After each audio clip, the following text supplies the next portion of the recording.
Hello, everyone. Sorry, you gotta remember to take your mic off of mute. Okay, quick checkup. Can you guys see and hear me well? Please let me know in the comments. Just say yes or say hello. Just give me some indication that you can hear me.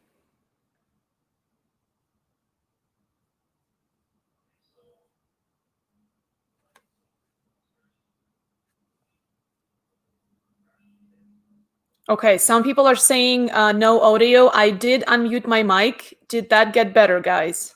I might be getting your comments with a delay, so please let me know if this works. Okay, perfect. Oh my God, thank you. Thank you so much for your feedback. I really, really appreciate it. And thank you to everyone who is tuning in. I mean, every time I do a live on here, I really appreciate that you guys make time to join. And I realize that time is valuable, so I don't take it for granted. And thank you all so much for joining. So while other people might be still tuning in, just let me briefly introduce myself for those who don't know me. My name is Anna, and what I do every day is I help people market their professional stories, whether it's on paper, like their resume, on LinkedIn, and of course in person, like job interviews or networking events, that sort of stuff. And basically what happens is these people get hired faster. So that's what I do. And if you know me at all, or if you've been following me for a while, you know that I talk a lot about LinkedIn, and I talk about it as a tool for so much more than just job search. LinkedIn is a platform for professional development, networking, learning, personal branding, so many different things. So if you know me at all, or if you've been reading some of my posts, you know that I'm a big promoter and advocate for using LinkedIn in an ongoing process rather than thinking of it as a quick remedy, as in I need a job, so let's use LinkedIn for 3 days and hopefully get something. If you're just using LinkedIn to find job postings and hit easy apply and that's it, then basically you're using just a small fraction of all the opportunities that LinkedIn has to offer and makes available for you. And unfortunately, most people have no idea how to leverage the full potential of LinkedIn. And that's where I come in and help them figure out that secret sauce and get them to use it to the fullest to make sure that they get results faster. And, you might be thinking, well, how is she so sure of this? Basically, I am the living proof that it works, because every single opportunity, every single speaking engagement, almost every single client I've worked with, all of that stuff that has happened to me can be traced back to when I decided to learn LinkedIn, to learn more about it, and to learn how to build a brand on LinkedIn. So, I'm the living proof that that works. Hello, everyone who is just tuning in. It's so great to see so many people from different countries, actually. So that's brilliant. Thank you, guys. I'm so happy to see you all, and thank you all for joining. Before we get to the good stuff, and while some people might be still tuning in, I actually have a question for you. So I need your help and I need your feedback. So can we please go over this quick question? It's a yes or no question. So I had an idea to do a group LinkedIn challenge, or a marathon if you want. So the idea is that, a lot of people want to step up their LinkedIn game fast, but they kind of don't know all the different moving pieces in this, and they also need motivation to actually be consistent and keep going with this. So does this sound of any interest to you if I did something like a group LinkedIn challenge where you would get daily tasks, you would get homework, you would get resources, maybe some video tutorials and some content that would direct you and would actually break that whole big, task of stepping up your LinkedIn game into small and manageable pieces, and walk you through things like optimizing your profile, starting to create content on LinkedIn and stuff like that. So obviously I still need to work out those details, but at this point I had this idea and I want to hear your feedback. Let me know, is that something that you'd be interested in? Yes or no? Just let me know in the comments. Yes. Sounds great. Well, that's awesome. Well, I'm really happy to hear that, because I figured that that is something that you guys might really appreciate. And I want to do something like this because I get so many questions and inquiries about LinkedIn, but obviously I cannot help everybody one-on-one. So I felt like a group challenge would be a really cool thing to do together. Yay, so much interest. That's awesome. Thank you, guys. I really appreciate it. Well, now, as promised, let's get to the good stuff. So today we're going to talk about the process of job search and hopefully making things, speeding it up, making things happen faster for you in your job search. So, I'm a fan of logic, so I always like to break things down. And before I look at a problem, I kind of break it down into pieces and then I figure out a solution. So why don't we do the same here today? Well, let's, kind of walk through the main steps of your job search. So basically, most of you apply online. So you attach a resume, you fill out all of those different questions and all of those multiple fields as if you didn't already show all of that information in a resume, so you have to do it again. Then you hit apply and then you wait. And basically what happens is you compete with the average of 400 other candidates, and that is a stat based on studies done pre-COVID. So now those numbers have probably grown up considerably, and not even for the most known or famous companies where everybody wants to work, like Amazon, Google, and all of those big guys. So let's say that 400 is somewhat realistic because that's the latest number that we have, and it's kind of the average. So if we're assuming that you're competing with 400 people on average, pre-COVID, by the way, so now it's definitely more than that. And let's assume that a company would invite 10 people out of those 400 to interview. And keep in mind that that number is already pretty optimistic. So not every company would invite as many as actually 10 candidates to interview. So what happens is you're betting everything on a 2.5% chance. So you guys, some people who are quick at math, just divide one thing by the other and you'll get the top probability of your success, 2.5%. I don't know about you guys, but that doesn't sound like a really high number to me. And all of that is actually assuming that that position that you've applied for is indeed open and not filled through networking, because you may have heard that anywhere between 75 to 80% of jobs are actually filled through networking. So that means that anytime you see a posting, it doesn't really mean that that job is actually available. It might be that it was already filled through networking, but the company is just sharing that posting because, well, they are either legally compelled to do that, so they have to, or for some other reasons. But basically, it doesn't even mean that that opening truly exists. So keep that in mind. So basically what we get as the whole picture is you spending hours on tailoring your resume. And hopefully you guys know how to do that. And hopefully you actually do know that you need to do that to increase your chances. So hours on tailoring resume, filling out those tedious online questionnaires, filtering through all of those postings that you see on job boards or LinkedIn or whatever. And all of those hours spent on what? Pretty much nothing. So I want to help you change that. I want to help you figure out a way to make sure that, yes, we're not saying that job search is going to be easy, and we're not saying that it's going to be fast given everything that's been going on. But we can definitely make sure that you are maximizing your ROI, the return on the time that you put in, the time that you invest. I don't want your effort and your work to go in vain. So that's why we're here today. We're here to talk about what you can do, very practical and very specific, to make sure that all those hours that you spend on your job search, all of that effort that you so carefully put in, is not just wasted. So actually, before we go any further, I have a question for you. How did you guys land your most recent role? So if you are not employed right now, maybe it's your past job, or maybe you're currently employed, just recall, how did you get that opportunity? Was it online application? Was it personal connections, networking, or were you contacted by a recruiter? I'm just really, really curious to know. I would love to hear from you. So just, type in the comments, did you get it through online applications, recruiters, or, personal connections / networking? I'd love to hear what those are.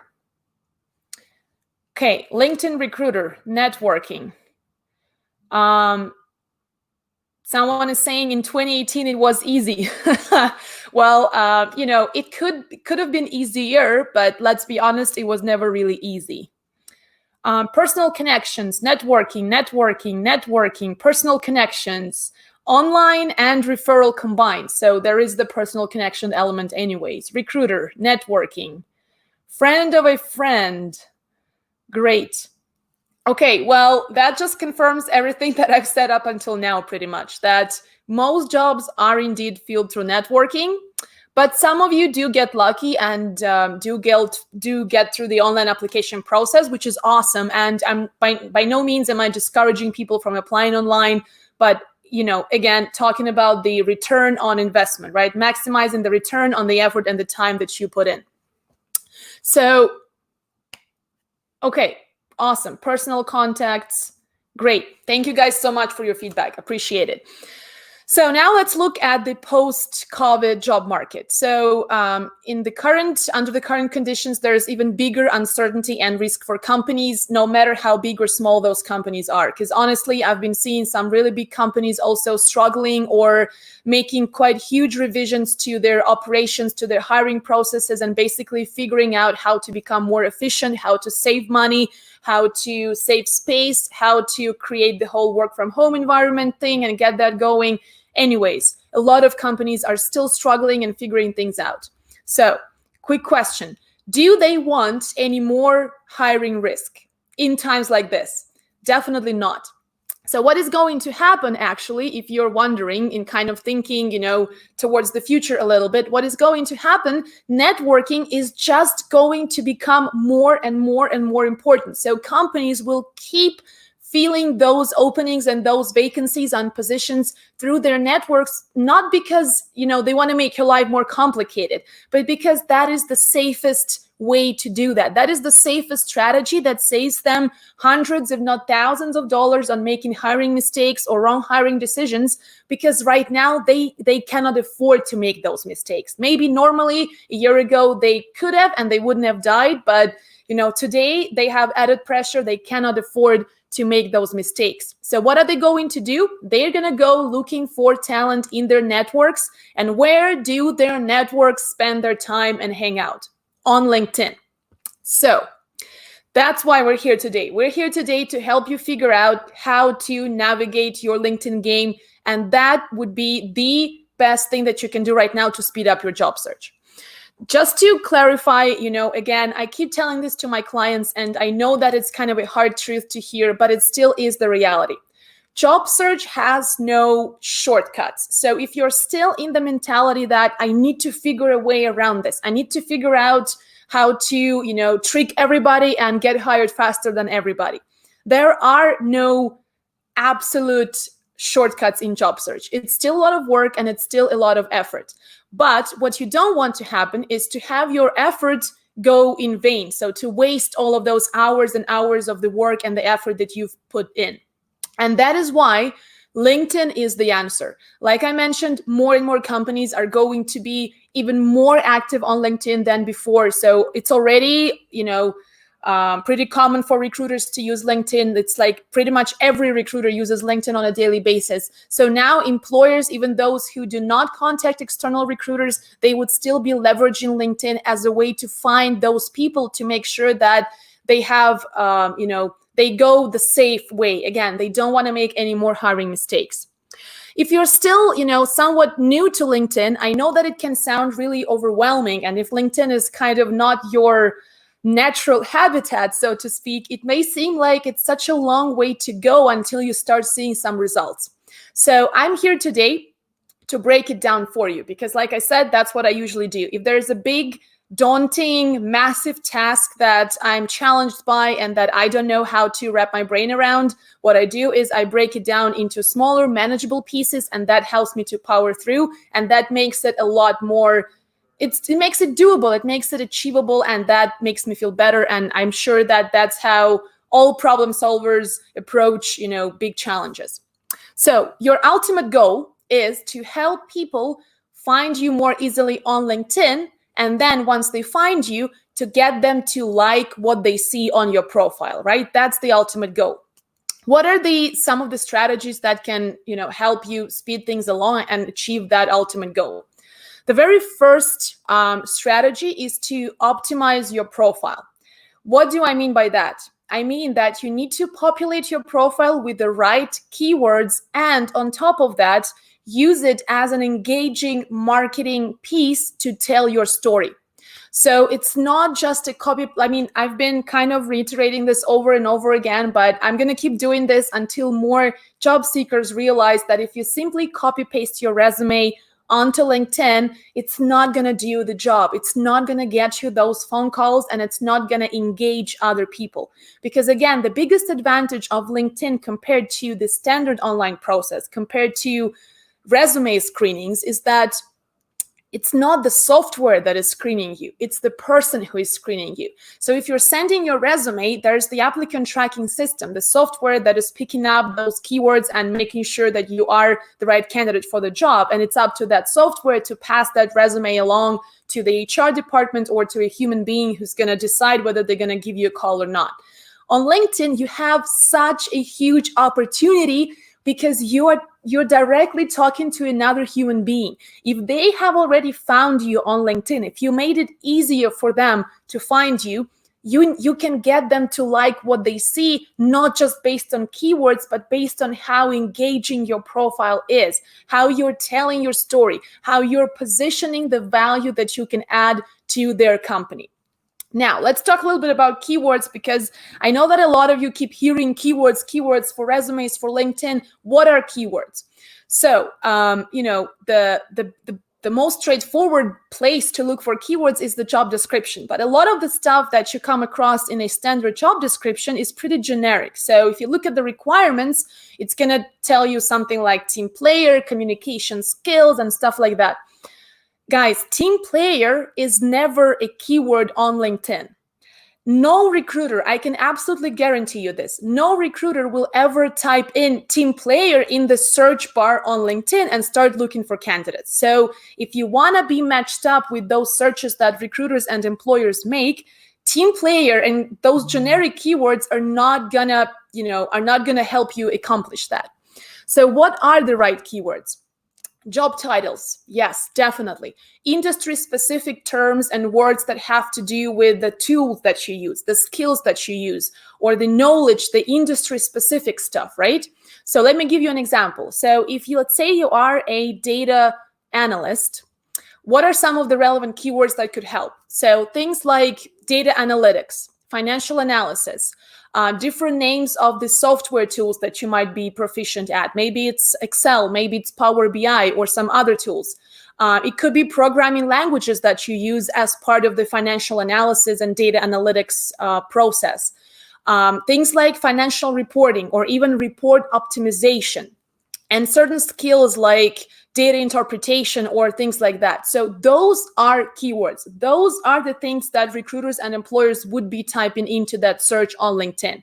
Team player or communication skills are not. So there is no point in reiterating, that I'm a team player in all the different sections of your profile. So make sure that when you think about those keywords, you are thinking as if you are that person who is doing that search. So if you are a data analyst, imagine the opposite. Imagine if you are the company that is looking for a data analyst. What words would you put into the search to find a person like yourself? And I know that it's not going to be maybe exactly the same that a professional recruiter would put in, because they are, well, obviously they do that as a full-time job. They do that for a living. They look for talent.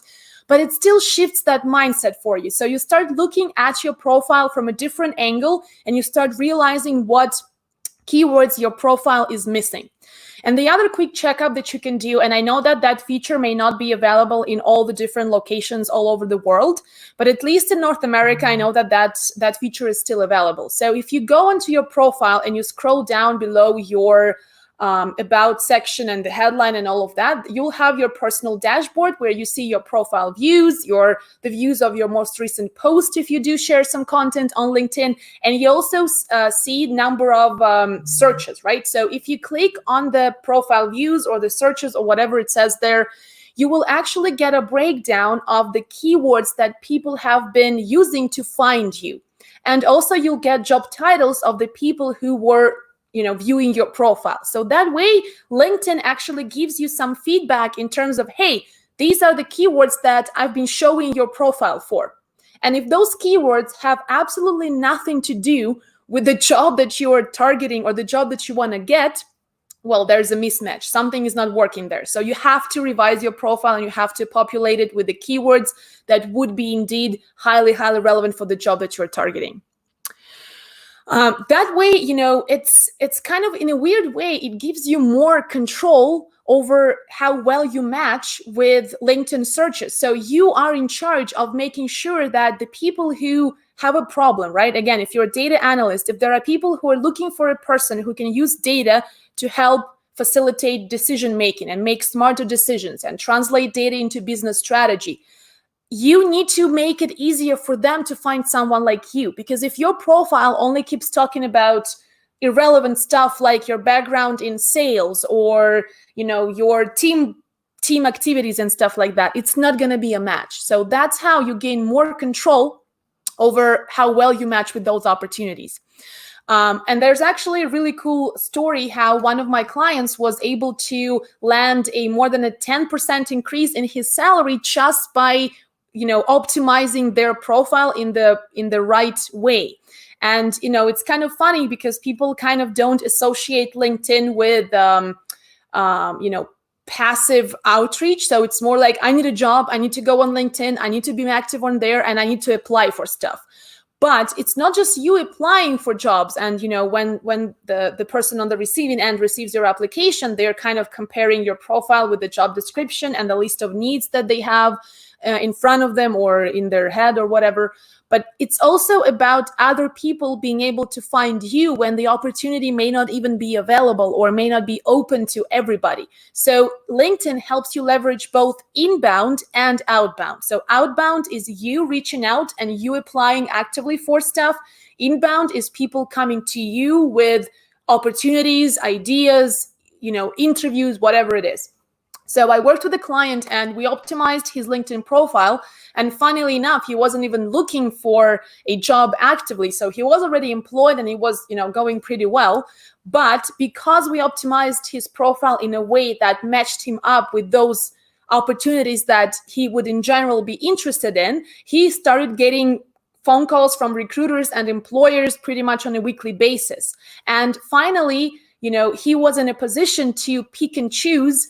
And usually it's the employer who has the luxury to do that. Usually it's the employer who has the upper hand and can decide, is this the right person that I like, or is this the person that would, help me figure my stuff out? So this gives you an opportunity to have that leverage, to be that person who can pick and choose whatever it is that you want and whatever can help you progress in your career faster. So that's how my client landed that opportunity. With a more than a 10% increase in his annual salary without even proactively looking for any work. And actually, I did a video on YouTube about this. So if you're curious and if you want to know more details, go to my YouTube channel. Please check it out. And I would really appreciate if you're not yet following me on YouTube, please subscribe to my channel. I would love to help more people with their job search, speeding things up and figuring out LinkedIn especially. So I've been recently kind of really active with promoting my YouTube channel and putting a lot of work into it. So if you did subscribe and if you did follow me on there, I would really appreciate it. It would help YouTube work with me as opposed to against me, and it would help me, create a bigger impact. So I would really appreciate it. So now we've talked a little bit about, making it easier for other people to find you. Now, what is the next step? The next step is to get them to like what they see once they find you. So how do we do that? Well, first of all, in order for them to find you, right, you need to show up as close to the top of the search results as possible. So if I were a recruiter and I were to go onto LinkedIn and type in data analyst, I would get hundreds and hundreds of search results. So if you are nowhere near the top, I may not even get to your profile. I would just look through the first few pages and then I'll possibly already find the right person, or I'll just get tired or I'll get distracted and whatever. So how do you make sure that you show up as close to the top of the search as possible. And that's where the LinkedIn algorithm needs to be your friend. So one of the things that I promised that I'm going to talk about today is to help you make friends with the LinkedIn algorithm, because again, you need to understand how it works, and you need to understand how you can help the algorithm work with you. So LinkedIn likes to promote users who are regularly active on the platform. And that makes sense because LinkedIn, yes, it is a networking platform, but first and foremost, it is a social platform. So, just like Facebook, Instagram, and all of the other social platforms, one of the main goals of LinkedIn is to get people to be active on the platform. That's why LinkedIn exists, right? That's why you see content in your newsfeed. That's why there are job postings. That's why recruiters spend time on here, because they want to see active users. That's the priority for LinkedIn. So that, a logical conclusion just out of that statement, if you are inactive, if you are not regularly using your LinkedIn profile or using the LinkedIn platform altogether, you cannot expect the algorithm to be your friend and to help you out and bring you closer to the top of the search results. What does it mean to be active, regularly active on LinkedIn? First of all, it means that you actually spend time on LinkedIn. And the other thing is you contribute. What does contributing mean? It means that you show reactions in your newsfeed. You like stuff, you comment on posts, you share, posts of other people, and, possibly you even share your own content and, articles, posts, videos, whatever, but that's up to you. And also you send and reply to messages, because, it's LinkedIn does not always tell you all the different factors that come to play when it comes to their algorithm, but your activity is definitely one of the biggest factors. So all of those components, they show LinkedIn that you are a proactive user, that you are going onto LinkedIn daily, that you're not only consuming content, you're reacting to that content. That makes you more active, and that gets you extra points in terms of how the LinkedIn algorithm sees your profile.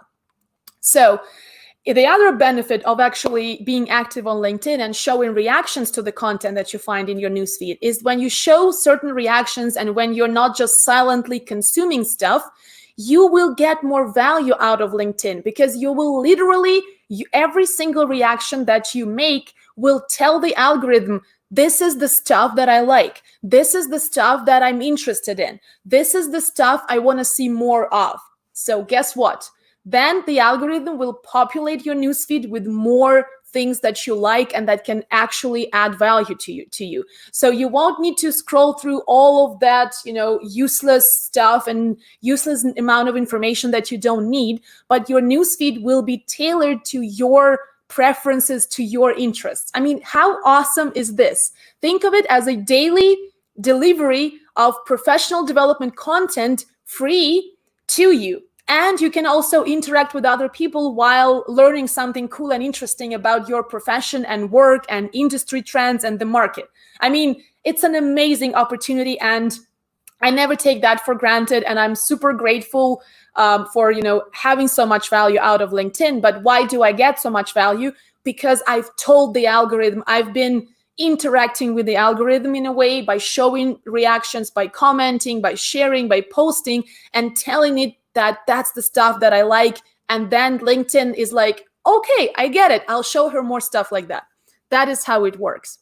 So, LinkedIn is not a mind reader. You actually need to train the algorithm to help you. So if you haven't been doing that, that's kind of my message for today. There's one takeaway that I would love for you to have from today's session is this, that by being active, not only do you help LinkedIn make life easier for you, but you actually get more value out of the platform, and you'll realize how much amazing content and amazing information you can find on here, as opposed to just doing Google searches and spending hours and hours to find content that is not even comparably as good in value as what you can find on LinkedIn.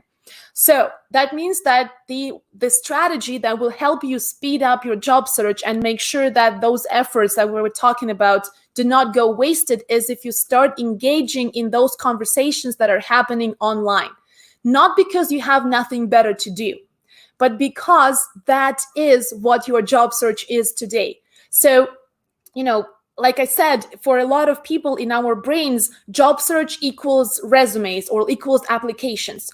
So in the pre-COVID world, that was true, but it's even more true in the post-COVID environment.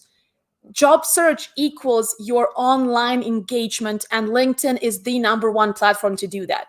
So, if that helps, think about engaging on LinkedIn as a way to job search, because that is directly related to how well you will be matched with opportunities, how many people and how much traffic will be drawn to your profile, and how many people will actually like what they see on there. Okay. Just looking through your comments a little bit, because I know that you guys probably have some questions, and I'll make sure to go through all of those and answer as many as I can within the time that we have today. Yeah, so basically LinkedIn wants to grow their platform, and if you help achieve that, they help you. Exactly. That is kind of how it is. So, if you want to make friends with LinkedIn, help them achieve their objective and they will help you achieve yours. It's a win-win. Exactly. Okay, so the next question that always comes up after, we talk about how important it is to be active on LinkedIn, how important it is to engage, is, okay, you're ready to engage. How, right? Because if you've never done that, or if you kind of feel intimidated, you don't really know where to start. So I will share with you 4 simple ideas that are really, really simple, and they're so easy to implement. But that way you will have already 4 formats how you can start engaging starting today.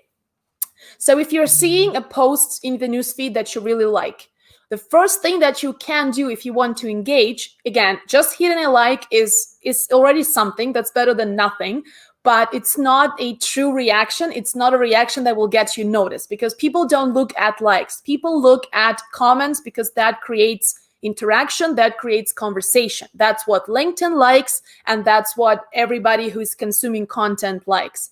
And if you've noticed, a lot of the times the comment section under a post is even more helpful and more insightful than the post itself.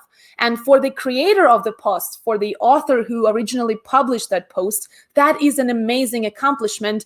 And it is also amazing for the people who are actively reading through those comments and learning from other people and finding new connections and creating new relationships out of this. So how do you engage? Number 1, ask a follow-up question.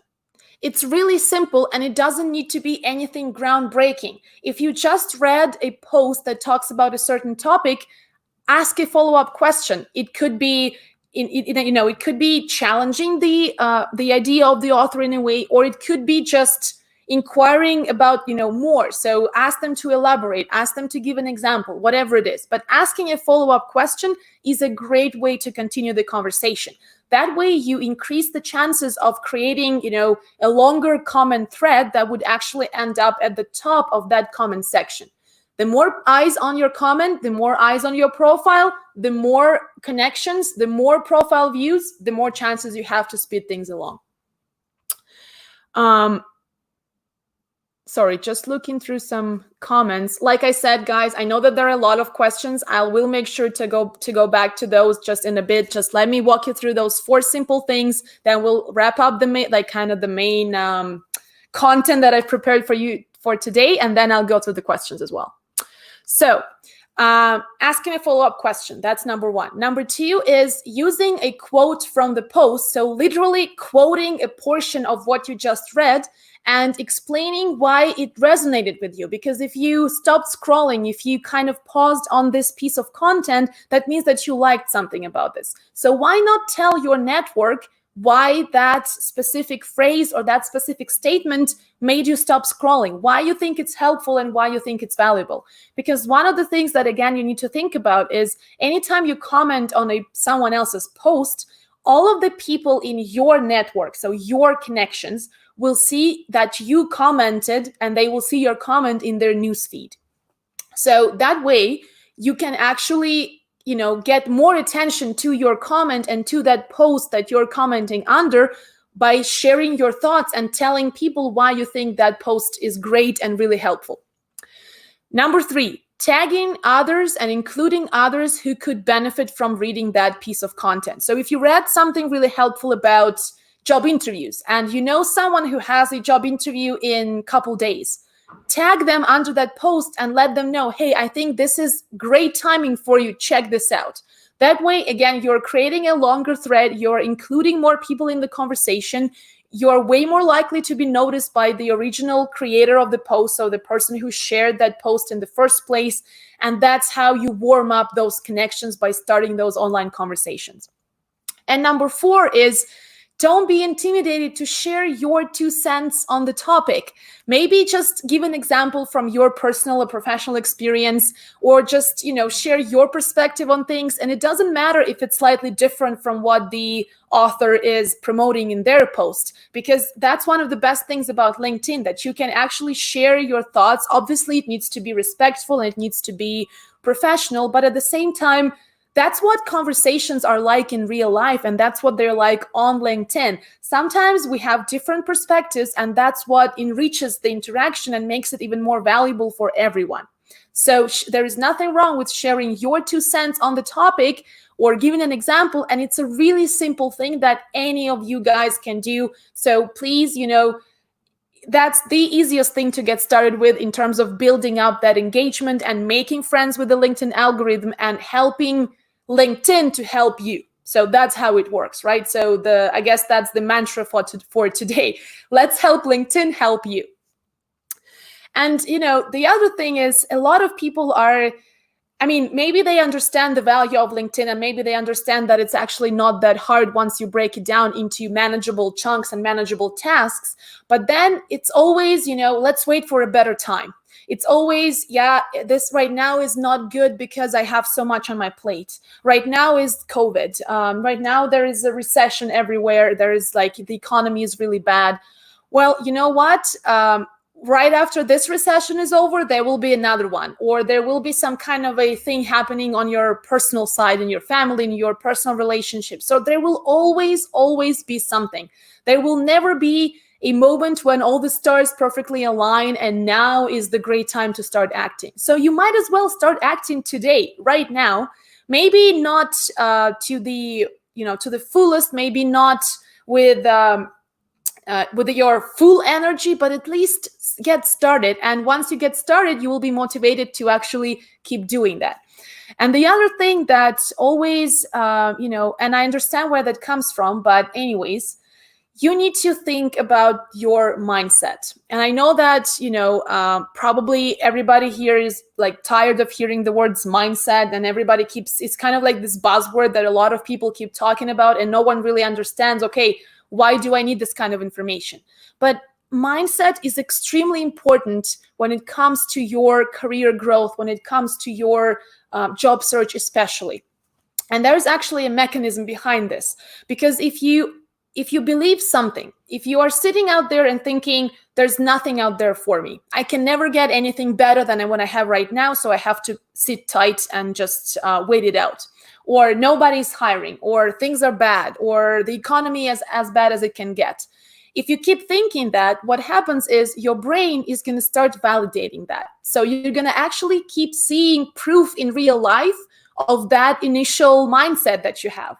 And the opposite is true as well. If you are proactive, if you're I know that no matter what, the opportunity is out there, I need to go and get it. I need to start doing more. I need to explore alternative ways or alternative strategies that I haven't tried before, but maybe that's what's going to work, right now. Then you're going to see proof of that is actually true in real life. And that happens because there's actually a part of your brain that is called the reticular activating system. And that system is designed to filter through all of the incredible amount of information that we have to consume every single day and show us the stuff that is really important. So let me give you an example. If you've ever, started thinking about buying a car and you've set your eye on a specific one that you really like you chose the model, the type, and everything. And then all of a sudden, you start seeing so much more of those cars in the streets all around you, around the city. And you're like, wait a minute, have there always been this many cars of this type, or am I just noticing them now? But if you think about it, it's not that everybody just all of a sudden started buying those cars or started buying more of those cars. It's just your brain, and specifically the reticular activating system, that is showing you the evidence that proves something that you've been thinking about and that's important to you and that's been on your mind for quite some time. So the exact same approach works in your job search. If you know and believe that the opportunity is out there, that things will get better, that there are options, that you can still choose, that you can still show your best self and find work that is a truly good match for what you do best, it's very likely to happen that exact way. And like I said, if you believe that there's nothing better, that you can just sit tight and do nothing and nobody's hiring, there are no opportunities, that is very likely how it's going to be. So your mindset is extremely, extremely powerful. I personally have always been fascinated with the power of mindset. And I actually did another YouTube video on this topic. So again, if you haven't seen it, please go to my YouTube channel and check it out. If you like it, don't forget to hit a like. I would really appreciate it. I always love I love creating content, but I also love knowing that you guys enjoy that content, that you find it useful and helpful and valuable, funny or engaging or whatever. So if you haven't seen it, just head to my YouTube channel. It's one of the, it's actually my most recent video, so go check it out. And I guess the last thing that, that I want to highlight today is that again and again, people keep making the same mistake in their job search. And it's actually not just in their job search, but we're talking about job search for now. So yeah, people underestimate the value of human relationships. We focus on job postings, we focus on resumes. And I mean, I'm a resume writer. I know how important resumes are. But again, it's not all that there is to job search. For the most part, it's human relationships, and that it stays true whether you are looking for a new job right now or whether you just got it and you want to stay in that role, you want to keep working in that company, you want to progress and you want to grow. It's all about human relationships. So instead of looking for just a job or a job posting, look for people with whom you would love to work. That would get you so much further in terms of finding that team environment, finding those people that are like-minded, that believe the same things that you believe, and that actually want you to stick around and to be your best self and to shine doing those things that you're so good at doing. So, I guess that's kind of the main point here. Job search, yes, there are resumes. Yes, there are online applications. Yes, there's your LinkedIn profile and ways to optimize all the different things. But please don't underestimate the value of human relationships, because you are playing the long game. Like I said, yes, we want your effort not to go to waste, but there is no real absolute shortcut that will just get you there so much, 10 times faster than everyone else. If you want to get somewhere 10 times faster than everyone else, you need to be doing something that everyone else is not doing. That's kind of the point here. And that is knowing the value of human relationships and not being afraid or lazy or whatever to invest your time and effort into building those relationships, whether it's in person, whether it's online, like on LinkedIn. But that's the thing that will get you so much further in your career than just a resume. Okay, well, now let me look through some of your comments and questions. I know that there's been a lot, so let me just go back a little bit. Okay. Let me just scroll through here. By the way, guys, really appreciate your questions. So if you have more questions, right now is the best time to ask. Okay, here's one question. How to prepare a resume if your profession, profession has to change. So if you are transitioning to a different role or even a different industry or career, one of the things to think about is your transferable skills. I think I talked about this in one of my recent live streams in a kind of in a more detail in terms of what those transferable skills are, how you can identify them, and how you can apply them in a resume. So if you're curious, please go check out, I believe it was my last live stream here on LinkedIn. So if you just go into my profile, into the activities section where you're watching this right now, and you just scroll through some of my recent posts and find my last live stream, you'll see the answer right there. Okay. What if we put those keywords in the about section? Guys, the idea is that you can put your keywords in all the different sections. Well, obviously they need to, some of them at least, the most important ones, the most relevant ones, the ones that have the highest impact, they need to appear in your profile headline.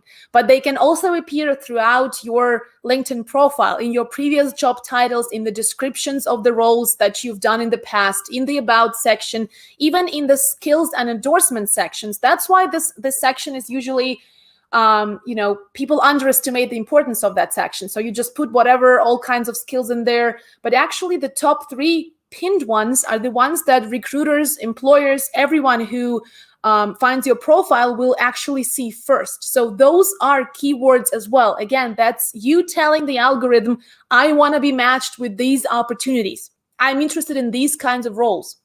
So please be mindful, and include the skills that are really relevant and truly impactful for the job that you want, and not just the skills that you came up with just because, right? So they're not there randomly. They're here to match you up with the right opportunities.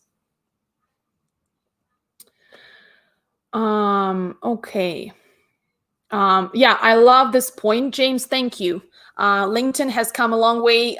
It works, but you have to be proactive in the process. Absolutely. So just to give you an example, LinkedIn does updates to their algorithm pretty frequently, and that kind of keeps everybody on their toes all the time. So you have to kind of track down those changes and notice what's different. But the point is, just recently, keywords were a lot more important. So when you do a search on LinkedIn, those profiles that were, the most rich in keywords would appear first. But quite recently, maybe a few months ago, or, something like a few months ago, it changed. And now there are factors like activity that come before that. Well, not before that, but are at least as important as keywords. How big your network is, how close am I, the person who is looking for you, to your network. So all of those things are now at play in terms of how close to the top of the search you show up. And your activity is definitely one of the biggest contributing factors. Okay. Oh, I can see that some people already subscribed to my YouTube. Thank you, guys. I really appreciate it. I have a target. I would love to get my first 1,000 subscribers on there. And I know that it's still a long way to go. But I remember starting out like this on LinkedIn when I got my first 1,000 followers on here. And now I'm all the way to more than 32K. So I remember that journey, and I know that, and if you know me and if you've been following me, you know that it's not about numbers for me, but at the same time, those numbers help me make a bigger impact. And I genuinely care about that. I want to help more people, and I want to share what I know, and I want to see you guys succeed. And numbers, in a way, do help with that. So even if you subscribe just to help me help other people, I would really appreciate it. Okay. Let's see other questions.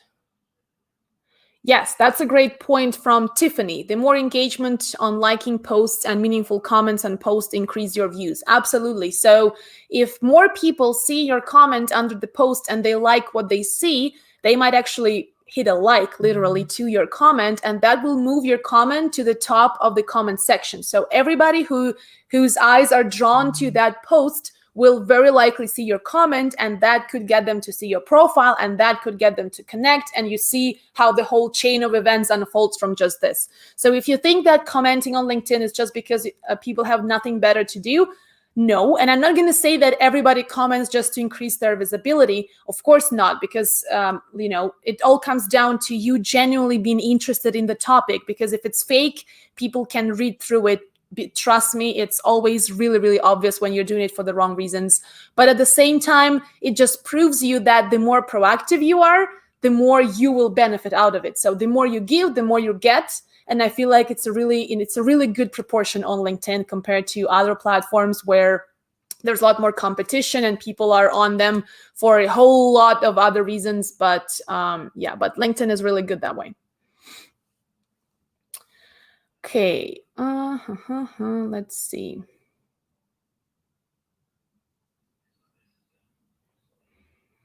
I'm looking for your questions.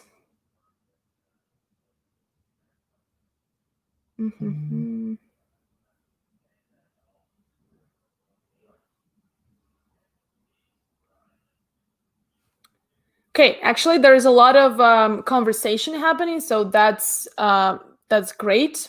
But I'm just looking for questions right now. Okay, here's one. Do we need to sign up for premium for additional notice? So, I mean, I'm not, I don't do sales for LinkedIn, and LinkedIn is not paying me to promote it. I'm just doing it generally because, again, I got to where I am today thanks to LinkedIn. Well, again, thanks to all the effort that I've been putting into LinkedIn. So, guys, I recommend that because everyone has a free trial option. So you can try LinkedIn Premium for 30 days for free. And I recommend that you take advantage of that option. That way you can actually, you can see what that does for you and whether you generally want to use those benefits.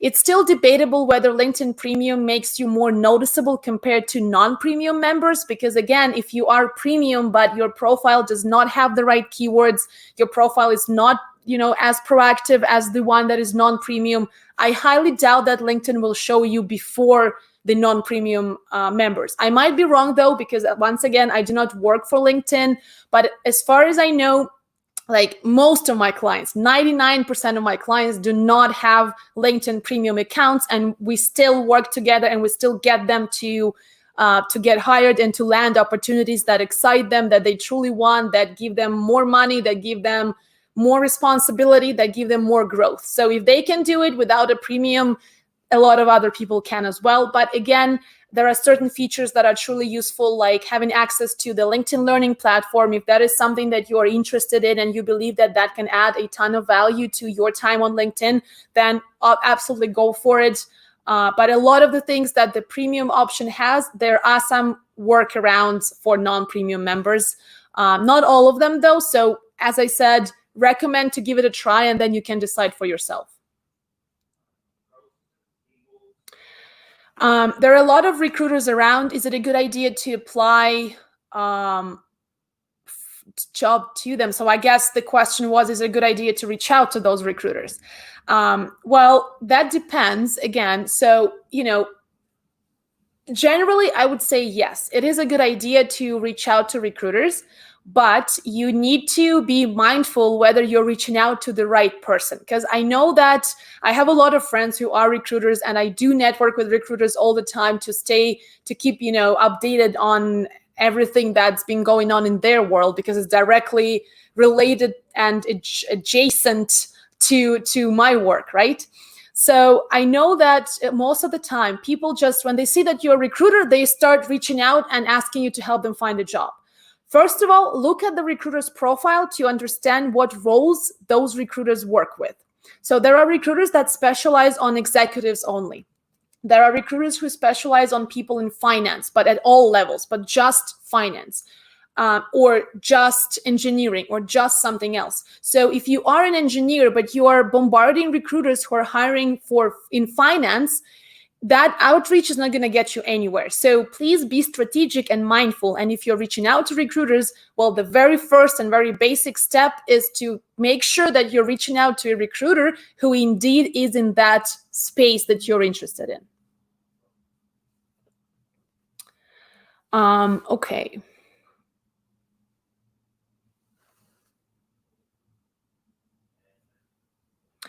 So there is a question about the work visa. Guys, I'm not an immigration consultant, so I cannot really provide any, legal advice or anything like that in terms of your application process or anything.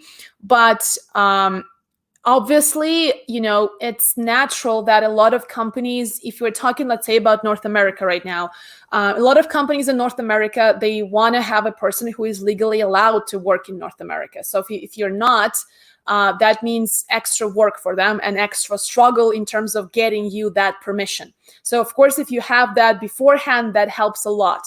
But there are ways how, sometimes companies look for professionals abroad because they cannot find the right mix of skills and qualifications within their country or within their location.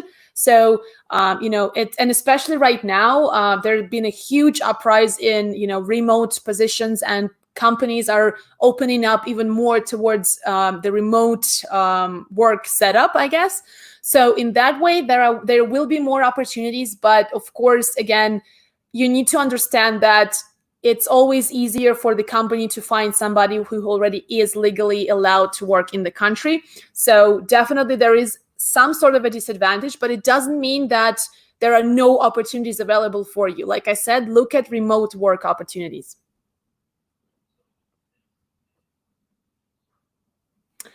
Yay, a lot of people seem to like the point about mindset. I'm really happy, guys, because honestly, like I said, I'm fascinated with how much mindset means and how far it can take us in terms of our goals and accomplishments and everything. And I genuinely, I feel the difference when I have the wrong mindset and I work on it. And I'm not going to tell you that having the right mindset is always just, hey, I have the right mindset, now I can keep going. No, sometimes you need to work on yourself, on your mental state to get into the right mindset, but it is really important. So, and I know that it feels a little bit, wrong to talk about this because a lot of people lost jobs and they're well, some are desperate, some are disappointed, some are scared, and all of those negative feelings. And then here I am talking about positive mindset.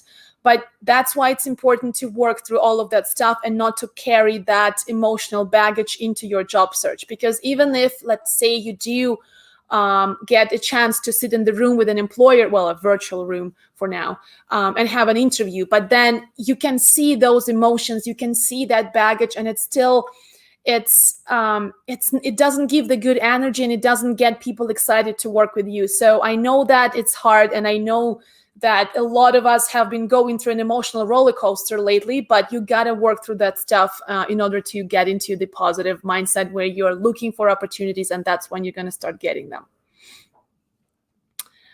Okay, here's a great question. I think that would be the last one for today. From Liliana, how important is it to have your skills section with endorsements? Do recruiters really look at it? Well, that's every section of your LinkedIn profile is important, guys. Think of your LinkedIn profile as your digital handshake. It's your chance to make a great first impression, and the person will feel comfortable and interested to reach out and have a conversation with you. So every section matters. Going specifically into the skills and endorsements, I cannot say that if you have 10 endorsements versus 100, that immediately means that you're less skilled in that than a person who has 100 endorsements. Because what happens with a lot of profiles is people have endorsements, but they are endorsed by just random friends or random people who wanted to get an endorsement in return. So that endorsement does not really have any credibility per se. But at the same time, if you have quality connections, so the people who are actually know you from your work, from your professional life, and if they can endorse you for something and also reflect that in the recommendation that they leave on their profile. So if they can kind of double highlight it in the endorsement as well as in the recommendation, that adds credibility for sure. I'm not going to say that it's the deciding factor of your profile, but it does make a difference. And especially when it comes to maybe the first screening, it may not be that important, but later on when people want to make a decision and they're kind of, let's say they're on the fence between you and another candidate, they might go in and start reading those recommendations. And honestly, I've seen people who just recently started working on getting those recommendations, and they've received some fabulous reviews from their former colleagues, former managers, supervisors, clients, whoever it is. And it's fascinating because the moment you have those reviews, they tell a story. Every review tells a story just by itself.